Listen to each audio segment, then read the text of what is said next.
فبأي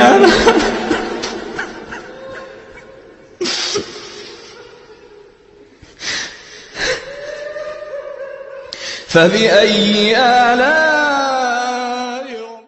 بسم اللہ الرحمن الرحیم. ناظرین، میں ہوں عسکر چودھری.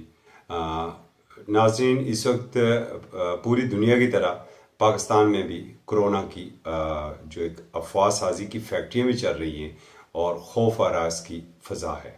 اس حوالے سے ہم نے کچھ ایریز کا وزٹ بھی کیا، جو کہ ہم آپ کو ساتھ ساتھ دکھا رہے ہیں. جس طریقے سے اسلام آباد کی سب سے مصروف ترین اگر فوڈ اسٹریٹ کہا جائے تو وہ میلوڈی فوڈ اسٹریٹ ہے، اور وہاں کی حالت یہ تھی کہ لوگ ہمیں نظر نہیں آ رہے تھے، اور مختلف جگہوں پر ہم نے دیکھا کہ بالکل وہ خالی خالی تھی. آخر اس خوف کی وجہ کیا ہے؟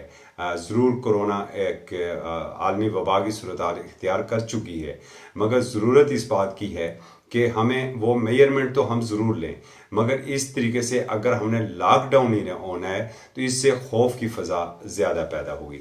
حکومت کی جانب سے اقدامات اٹھائے جا رہے ہیں مسلسل، اور کچھ یہ بھی کہا جا رہا ہے کہ تمام علاقوں میں جہاں جہاں پر بھی ضرورت ہے وہاں کے لیے ہمارے پاس طبی سہولیات موجود ہیں، جبکہ زمینی حقائق قطعی اس کے مختلف ہیں. ناظرین، اس کے ساتھ ساتھ جب ہم دیکھتے ہیں، کچھ احباب نے ہمیں مسجد الحرام کی فوٹیج بھجوائی ہے، وہ فوٹیج بھی ہم آپ کو دکھائیں گے کہ کس طریقے سے خالی خالی خانہ خدا ہے. اور جب یہ فوٹیج ہمارے سامنے آئی، اور جس طرح آپ نے دیکھا تھا کہ پرندوں کے بھی طواف بیت اللہ کی کچھ فوٹیج سامنے آئی تھی، اور جبکہ جو 13 تاریخ کو جمعہ تھا اس میں امام کعبہ نے جو تلاوت کی تھی، وہ تلاوت بھی پوری دنیا میں وائرل ہو چکی ہے.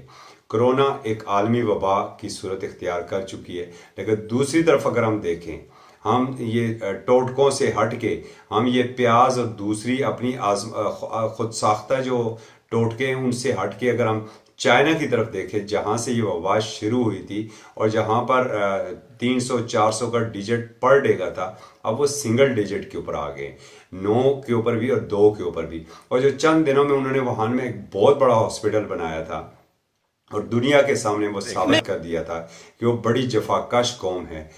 آج انہوں نے نہ صرف وہ ہاسپٹل توڑ دیا، بلکہ جو پیرامیڈیکل سٹاف تھا وہ اپنے ماسک اتارتے ہوئے اور نعرے لگاتے ہوئے وہاں سے باہر نکل رہے تھے. تو انہوں نے یہ ثابت کیا ہے کہ ہم نے ایک وبا کو شکست دی ہے. پاکستانی قوم کے لیے بھی یہ بڑا ایک کٹھن مرحلہ ہے. اگر اس موقع کے اوپر ہم نے ہمت ہار دی تو یقیناً ہمارے مسائل میں اضافہ ہوگا. ایک قوم کے طور پر ہمیں یکجا ہونا ہوگا اور ہمیں احتیاط لازمی کرنی ہوگی. جو WHO نے بھی اور حکومت پاکستان نے بھی جو احتیاطی تدابیر اور جو ماہرین بار بار بتا رہے ہیں، ہمیں اس کے اوپر پورا عمل کرنا ہوگا، اور ہمیں مل کے عزم و ہمت کے ساتھ اس بیماری کو شکست دینا ہوگی. عملاً تو ایسا لگ رہا ہے کہ اسلام آباد لاک ڈاؤن ہے.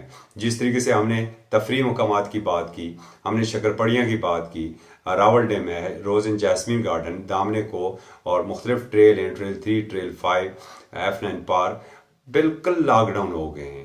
ہاسپٹل، سکولز، کالجز پہلے سے ہی بند ہیں، ہاسٹلز خالی کروا چکے ہیں، اور ایک ایسی فضا پیدا ہو رہی ہے جیسے خدا نخواستہ اگلے چند دنوں میں ہم مکمل طور پر اسلام آباد کے لاک ڈاؤن کی جانب جا رہے ہیں.